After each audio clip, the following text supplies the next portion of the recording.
The moment confident progressive debater Emily Carter took the stage, she thought her bold rhetoric would crush any opposition. Little did she know, Baron Trump was about to give her the wake-up call of a lifetime. What's up, Trut Warriors? If you're new here, hit that subscribe button and tell me in the comments where you're watching from today. You won't want to miss what happens next. At this elite university debate championship, brilliant minds had been clashing all day.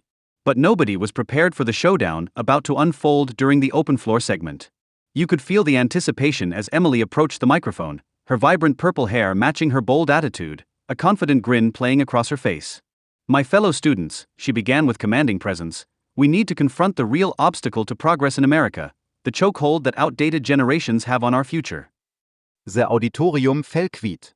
Some audience members looked uncomfortable while others leaned in, captivated. Just look around us, Emily continued, her voice growing more assertive. We face modern challenges while people from previous generations dictate our path forward. They desperately cling to their antiquated beliefs, their religious dogma, their blind nationalism, their restrictive family ideals. Pockets of applause broke out, fueling her confidence. Sitting in the third row was a tall, professionally dressed young man watching intently, his face unreadable. Few recognized Baron Trump, who had been observing the proceedings quietly all day. These individuals, Emily continued with obvious contempt, these older folks who struggle with basic technology somehow still control our destiny. Their time has passed. We must acknowledge their generation is the roadblock to genuine progress. The applause intensified, drowning out any murmurs of disagreement. Emily's expression radiated triumph as she prepared to deliver her most provocative statement. What society truly needs, she proclaimed with increasing passion, is an age cap on political involvement. Why should those who won't live to face the consequences of today's decisions have any input on our collective future? The audience reaction grew stronger. Students began standing, offering enthusiastic support. These people obsessed with religion and firearms, longing for some mythical great America of the past, she said with mocking air quotes, are relics. Their version of America is extinct, and we should treat it as such. Thunderous applause filled the room. Emily fed off the energy, each statement bolder than the last. Their so-called values, she scoffed. Family values and traditional values are just coded language for resisting change. They accumulated wealth through systemic advantages and oppression, yet have the audacity to lecture us about morality. Baron Trump remained motionless in his seat, his jaw subtly tightening. Around him, students nodded enthusiastically, some calling out in agreement. I'm proposing, Emily's voice cut through the commotion, we launch a movement to limit voting rights and public office eligibility to those under 50. Let's be honest, they had their opportunity. They failed. Now it's our time to lead. Professor Harrison, the debate moderator, stepped forward looking concerned. Would anyone like to offer a rebuttal? He asked, barely audible over the sustained applause. Emily crossed her arms victoriously. The room gradually quieted as students looked around, wondering if anyone would challenge such a forceful presentation. Anyone? Professor Harrison repeated, already reaching for his notes to continue. Then a strong, clear voice broke the silence, I would. The room instantly fell silent. All eyes turned toward the voice's source. Emily's smirk widened as Baron Trump stood up. Well, look who it is, she said mockingly into the microphone. The presidential offspring graces us with his presence. Scattered laughter rippled through the crowd, but Baron maintained his composure as he approached the podium. His tall stature and tailored suit created a striking contrast against the casual atmosphere. Emily stepped aside with an exaggerated gesture toward the microphone. Please, Daddy's favorite, she taunted. Defend your aging supporters. This should be entertaining. Baron adjusted the microphone calmly and deliberately. The audience held their breath, many expecting him to crumble under Emily's notorious debate tactics. Instead, he offered a slight smile, genuine and almost compassionate. Thank you for your spirited presentation, Emily, he began evenly. But passion without wisdom resembles a rudderless ship, powerful yet hazardous. Emily's confident expression faltered momentarily. This measured, articulate response wasn't what she anticipated. You speak of progress, Baron continued, but authentic progress doesn't demolish previous generations' contributions, it builds upon them. He paused, allowing his message to register. When you suggest people over 50 shouldn't influence our future, do you realize you're dismissing the very individuals who created the technology you used to research your arguments? Emily attempted to interrupt, but Baron raised his hand respectfully. Please, I listened attentively during your turn. The audience stirred. They weren't accustomed to seeing Emily handled so gracefully. Baron's voice deepened with conviction. Let's discuss what genuine progress entails. You mentioned smartphones, he said with slight amusement. Are you aware that many crucial innovations in your iPhone were developed by people now in their 60s and 70s? The very boomers you wish to the längse. Emily rolled her eyes dismissively. That's irrelevant history.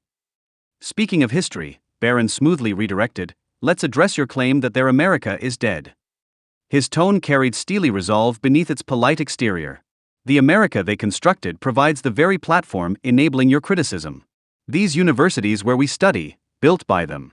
The prosperity allowing us to debate rather than struggle for survival, created by them. Your freedom to express opinions without fear, protected by them. The audience's attention now focused completely on Baron. Even Emily's vocal supporters appeared thoughtful. But they're clueless about contemporary issues. Emily countered, frustration evident in her rising voice. Really? Baron raised an eyebrow. The generation that navigated the Cold War, civil rights movement, multiple economic downturns, and digital revolution doesn't understand complexity? He paused strategically. They've solved problems we haven't even encountered yet. Emily's face reddened. But their values. Baron's voice carried quiet intensity. You mean values like diligence, personal accountability, and respect for others? The same principles that established the greatest nation in history. He gestured around the room.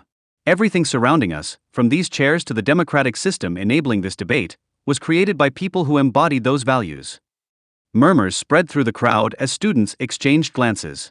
Emily's supporters grew noticeably quieter. What truly concerns me, Baron continued, surveying the room, is that while promoting progress, you're advocating for something fundamentally regressive, age discrimination. Isn't it paradoxical that while championing inclusion, you're calling for the exclusion of millions of American citizens? Emily's composure visibly weakened. She hadn't anticipated such eloquent opposition. Let me simplify further, Baron said, his confidence building. Consider these outdated people you wish to silence. Elon Musk? Over 50. Bill Gates? Over 60. Scientists researching cancer cures? Many over 50. Our professors? Mostly over 50. My Vater? 78. He paused between examples. Should their contributions be dismissed merely because of age? How touching, Emily responded sarcastically. The privileged heir lectures us about innovation and hard work. She turned theatrically to the audience. Notice he conveniently references billionaires, the wealthy elite hoarding resources while average Americans struggle. Several students nodded vigorously. Emily appeared to regain confidence. And since you mentioned your father, she sneered, let's discuss these values you praise. Values dividing families, dictating who people can love, forcing outdated religious beliefs on society. Interesting, Baron responded calmly, how you champion diversity while ridiculing others' faith. Because their faith oppresses people. Emily retorted, her voice rising. Their traditional values are control mechanisms. And you, she accused, pointing at Baron, are just another trust fund beneficiary defending a system keeping you privileged. The crowd energized again, many students cheering Emily's attack. Yet Baron maintained his composed smile. Let's examine that claim, he said, his voice cutting through the noise. You call them control mechanisms, yet these same values inspired millions to fight for civil rights, support their communities, and build society. My Trust Fund. I've volunteered at veteran shelters since age 14. How many service hours have you contributed, Emily? The room fell silent. Emily's triumphant Expression wehfred. But that's not. She began. Note your intention. Baron finished. It never is it? When facts contradict your narrative, you resort to personal attacks, a classic tactic when losing an argument. How dare you?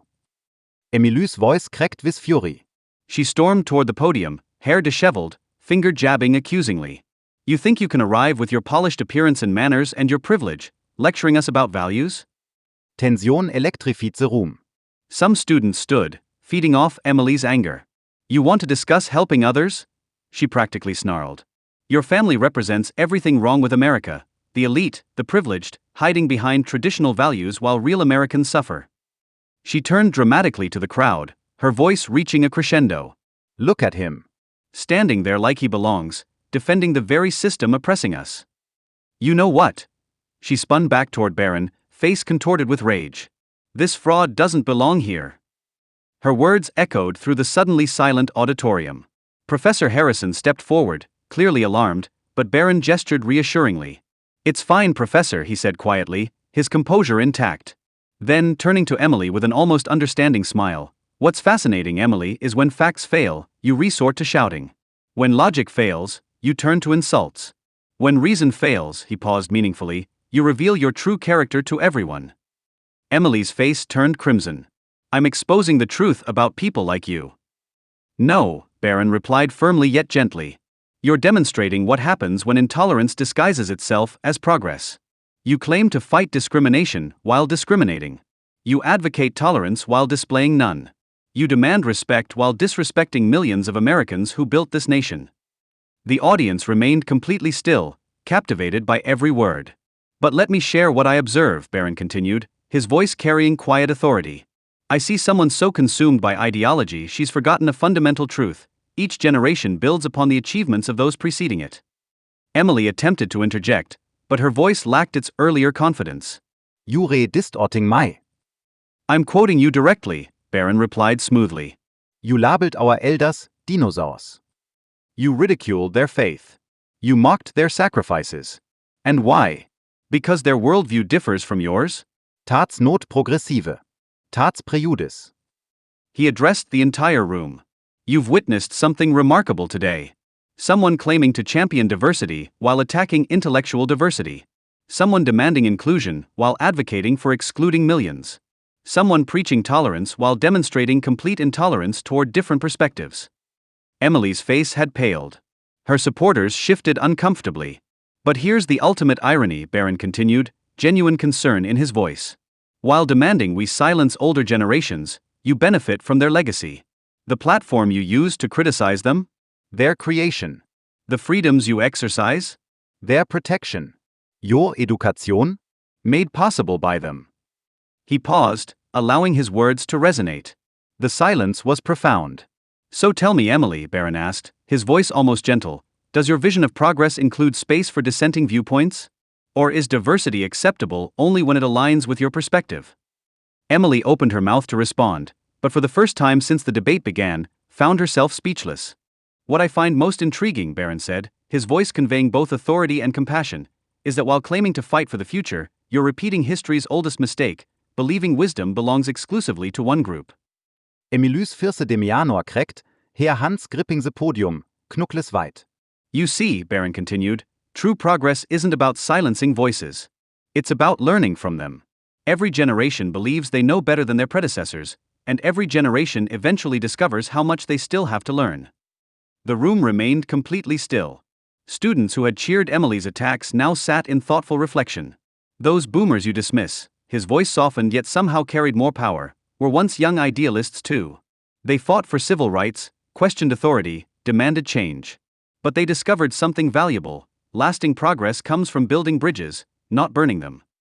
Emily's shoulders slightly slumped. The fire in her eyes diminished, replaced by something new, the beginning of understanding. So here's my suggestion, Baron said, gentle yet firm. Rather than attempting to silence experienced voices, why not try listening to them? You might be surprised by their understanding of change. After all, they've experienced more of it than we have. With quiet dignity, he stepped away from the podium and returned to his seat, leaving Emily standing alone with the weight of his words. Following Baron's powerful conclusion, Emily quietly returned to her seat. The debates continued, though the room's energy had noticeably shifted. Subsequent speakers seemed more measured and thoughtful in their approaches. Nearly an hour later, as Professor Harrison prepared to conclude the session, Emily hesitantly raised her hand. Yes, Miss Carter? The professor asked cautiously, clearly concerned about reigniting the earlier confrontation. May I speak once more? Her voice was barely audible, entirely unlike her earlier confident tone. Several students exchanged concerned glances. Professor Harrison hesitated before nodding reluctantly. Briefly, please. Emily approached the podium with uncertain steps. Gone was the fierce debater who had commanded the stage earlier. This was someone transformed, someone profoundly affected. I need to say something, she began, her voice trembling. Earlier today, I stood here arrogantly attacking the foundations of our society and disrespecting millions of Americans who built everything we enjoy. I was wrong. She took an unsteady breath. I never imagined Baron Trump would be the one to show me what wisdom truly looks like. That someone I readily dismissed would teach me about genuine inclusivity and compassion. I apologize to everyone I offended and the generations I disrespected. I was blind, but today my perspective changed. Without waiting for a response, she quickly left the podium and exited the auditorium. Later that evening, as students departed the building, Emily spotted Baron gathering his belongings. Heart racing, she approached him tentatively, expecting to receive the same contempt she had shown him. "Baron," she asked quietly, uncertainly, "could I have a moment?" He turned, and surprisingly, his expression showed no anger or resentment. Instead, he smiled warmly. Of course. "I just wanted to apologize," she struggled to express herself, "for everything I said and how I behaved."